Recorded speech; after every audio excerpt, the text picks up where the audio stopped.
میرے رسول پاک علیہ السلام کا دروازہ سب سے بڑا دروازہ ہے، حضور کا دروازہ سب سے بڑا دروازہ ہے، لیکن میرے دوستو یاد رکھنا، نبی پاک علیہ السلام نے بھی لوگوں کو جب رستہ دکھایا ہے تو رب کریم کا رستہ دکھایا ہے، اللہ کا رستہ دکھایا، اللہ کریم کا رستہ دکھایا، لوگوں رب کی طرف توجہ کرائی۔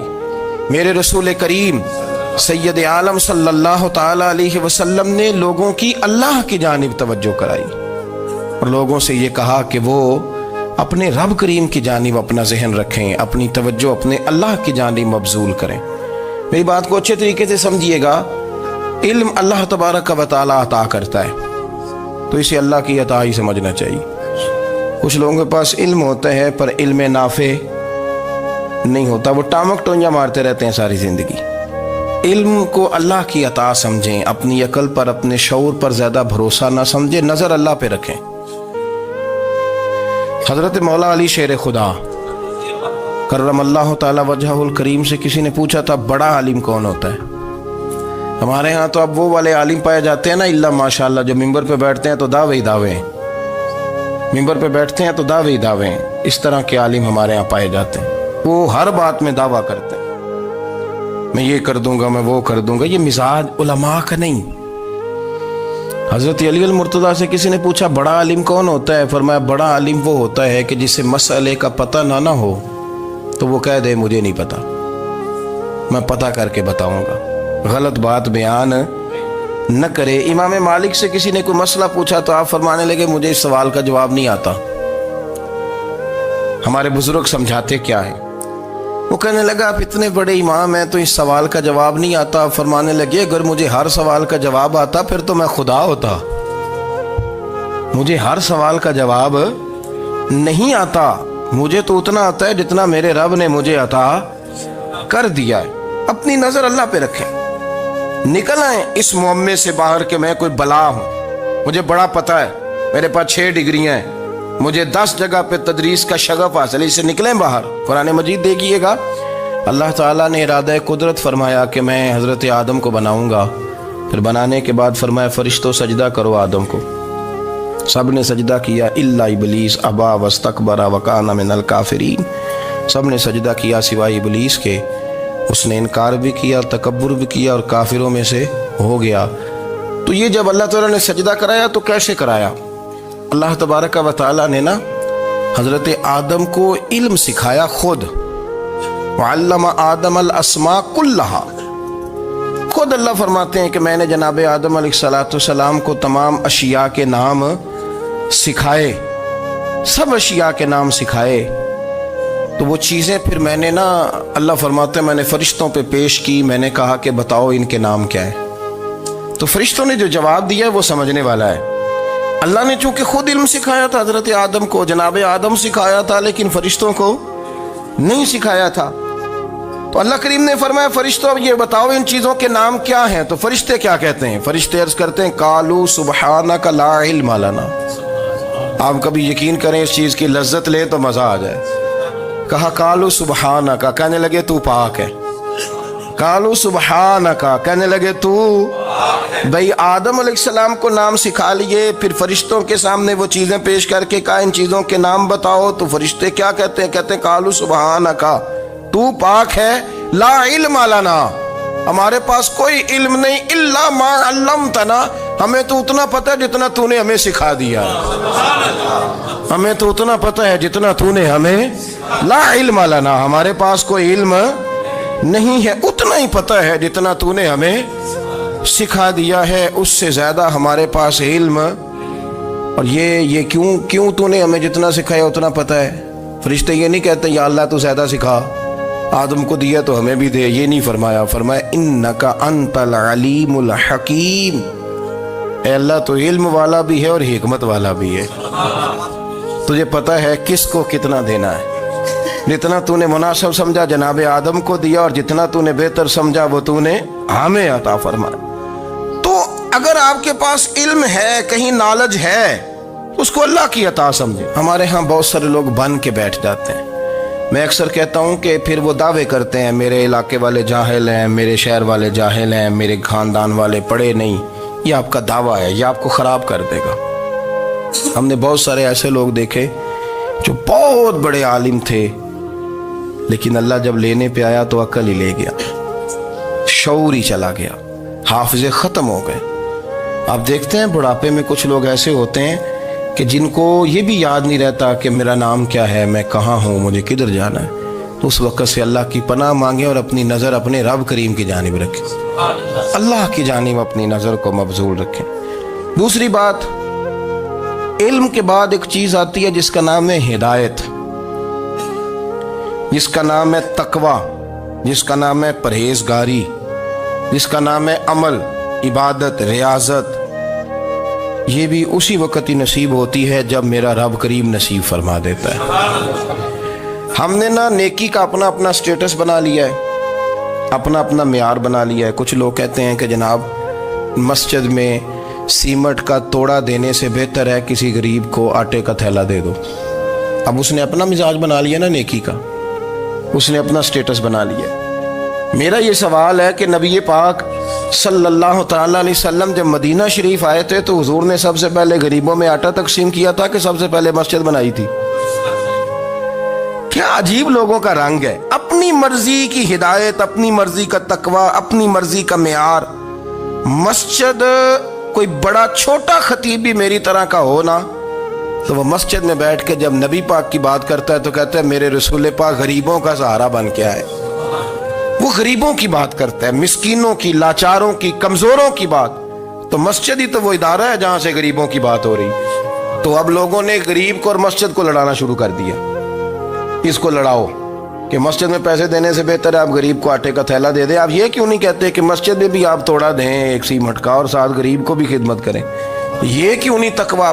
اپنی اپنی مرضی کا مزاج، اپنی اپنی۔ کچھ لوگ کہتے ہیں چھوڑو جی، ساری زندگی انسان نماز پڑھتا رہے اور پھر گالیاں بھی دیتا رہے، بندہ داڑھی بھی رکھ لے اور جھوٹ بولنا بھی نہ چھوڑے۔ تو یہ آپ نے اپنے پاس سے تقوی کا معیار بنایا۔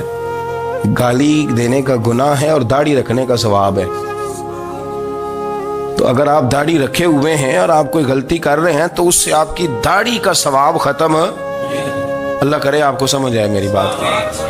آپ کوئی غلطی کر رہے ہیں، داڑھی کا ثواب اس سے ختم، وہ اپنی جگہ پہ قائم ہے چیز۔ اپنی مرضی کا کیوں تقوی کا معیار بناتے ہیں؟ تقوی کا مزاج اپنی مرضی کا نہ بناؤ، اللہ کی بارگاہ سے دعا مانگو کہ یا اللہ ہمیں ہدایت کا نور عطا فرما، اللہ تو ہمیں رستہ دکھا، تو بتا کہ ہدایت کیا ہے۔ تو رب فرماتا ہے اللہ ولی الذین آمنوا، اللہ مومنوں کا مددگار ہے، یخرجہم من الظلمات الی النور، وہ انہیں اندھیروں سے نکالتا ہے اور نور کی طرف روشنی عطا فرماتا ہے۔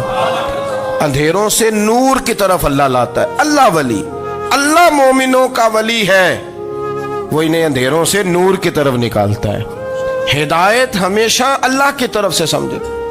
جب وہ نماز کی توفیق دیتا ہے تو اپنے فضل سے دیتا ہے، جب وہ ذکر کی توفیق دیتا ہے تو اپنے فضل سے۔ ہم سمجھتے ہو جی فلانا نہیں پڑھ رہا بڑا بیوقوف ہے، فلانا نہیں پڑھ رہا، تو تم کیا اپنی عقل کے زور پہ پڑھ رہا ہے؟ میں جی اللہ کے فضل سے 2 سپارے پڑھتا ہوں، تو کس پہ احسان کرتے تو 2 سپارے پڑھ کے رویا کر کہ اگر مالک تو بڑا قریب نہیں۔ بڑے لوگ ہیں جن کو پورا قرآن حفظ ہے پر انہیں پڑھنے کی توفیق نہیں، تو انہیں فضل کیا اور مجھے توفیق دے دی ہے پڑھنے۔ رویا کر، پڑھ کے رویا کر، راتی ساری کر کر زاری، وہ نیند اکھاں تھی توندے تے فجرے اوہی گناہگار کہاون سب تو نیوے ہوندے۔ مہربانی کریں، ڈریں، نیکی کریں تو پھر ڈریں، پھر احساس پیدا کریں، پھر اپنے اندر وہ کمزوری لائیں کہ توبہ توبہ مجھے تو پتہ ہی نہیں، تو جانتا ہی نہیں۔ حضرت سیدنا امام اعظم ابو حنیفہ رحمۃ اللہ تعالی علیہ کے ساتھ ایک شخص کہتا میں نے نماز پڑھی تو عشاء کی نماز تھی۔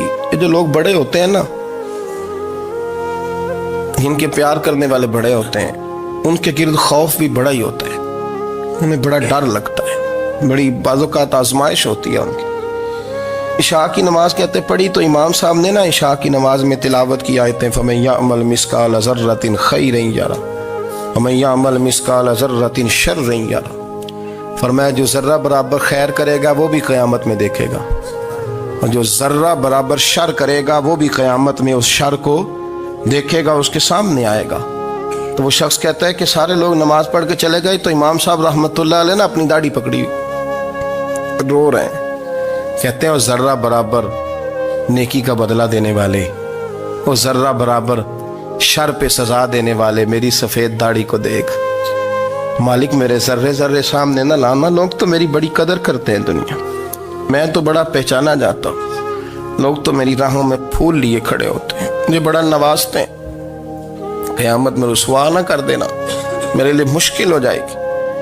وہ کہتے ہیں میں نے امام صاحب کا درد دیکھا، مجھے کوئی کام تھا تو میں چلا گیا. میں نے کہا کہ وہ اس وقت اللہ کے حضور حاضر ہیں تو میں دوبارہ آؤں گا. کہتے ہیں میں تہجد کا وقت آیا تو امام صاحب وہیں بیٹھے تھے اور ان کی داڑھی آنسوؤں سے بھری ہوئی تھی اور زور سے داڑھی پکڑی ہوئی. کہنے لگے مالک رسوا نہ کر دیں، قیامت میں رسوا نہ کر دیں.